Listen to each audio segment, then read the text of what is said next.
புத்தகம் என்பது நம் முன்னோர்களோடு நாம் பேசுவதற்கான ஒரு அழகான கருவி. அதுதான் புத்தகம்.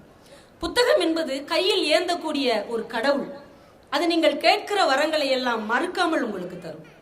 நேற்று இறந்தவனையும் இன்று இருப்பவனையும் நாளை பிறப்பவனையும் இணைக்கக்கூடிய ஒரு அழகான காகித பாலம்தான் புத்தகம் என்பதை நாம் புரிந்து கொள்ள வேண்டும்.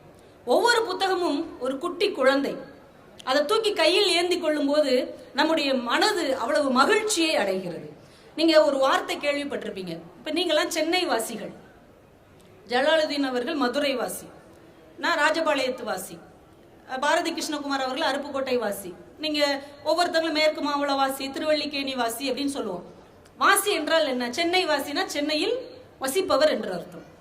மதுரை வாசி என்றால் மதுரையில் வசிப்பவர் என்று அர்த்தம். புத்தகவாசி என்று ஒரு வார்த்தை இருக்கிறது இல்லையா, அவர் ஒரு புத்தகவாசி. அப்படி என்றால் நாம் புத்தகத்தில் வசிப்பவர்கள் என்று அர்த்தம்.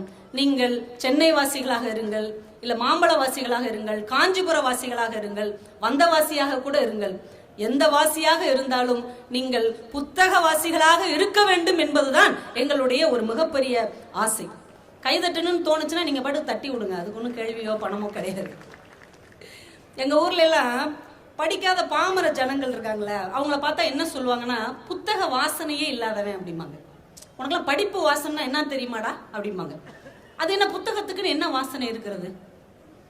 படிப்புக்குன்னு என்ன வாசம் இருக்கிறது? நீங்க ஒண்ணு கவனிச்சு பாத்தீங்களா? இந்த வாசனை என்பதும் வாசம் என்பதும் பூக்களோடு சம்பந்தப்பட்டது. பூக்களோடு சம்பந்தப்பட்ட ஒரு வாசனையை, பூக்களோடு சம்பந்தப்பட்ட ஒரு வாசத்தை ஏன் புத்தகத்தோடும் அறிவோடும் நான் சேர்த்து சொல்லுகிறோம்? இன்னைக்கு யோசித்திருக்கிறீங்களா? புத்தகத்துக்கு இன்னொரு பேர் கூட உண்டு தெரியுமா? எல்லாமே பூக்களின் பேராக தான் இருக்கும். மலர் அப்படின்னு சொல்லுவோம். வாரமலர், மங்கையர் மலர், சிறுவர் மலர், தினமலர். ஒரு புத்தகத்தை நாம் மலர் என்று ஏன் சொல்லுகிறோம்? மலரின் ஒரு பாகமான இதழையும் நாம் புத்தகம்னு சொல்லுவோம் இல்லையா? போன வாரம் இதழ் படிச்சீங்களா? இந்த மாத இதழ் வந்துருச்சா? அடுத்த வாரம் சமஸ் அந்த இதழில் ஏதோ எழுதுறாராமே. அப்போ ஒரு மலரின் பெயரையும் ஒரு இதழையும் நாம் ஏன் புத்தகத்திற்கு சமமாக சொல்லி இருக்கிறோம்? மலர் என்பது ரொம்ப மென்மையானது இல்லையா? பூ என்பதும் இதழ் என்பதும் ரொம்ப மென்மையானது. அதை எப்படி ஒரு புத்தகத்தோடு ஒப்பிட்டு பார்க்கிறோம்? என்னைக்காவது நம்ம யோசிச்சு பார்த்தோமா?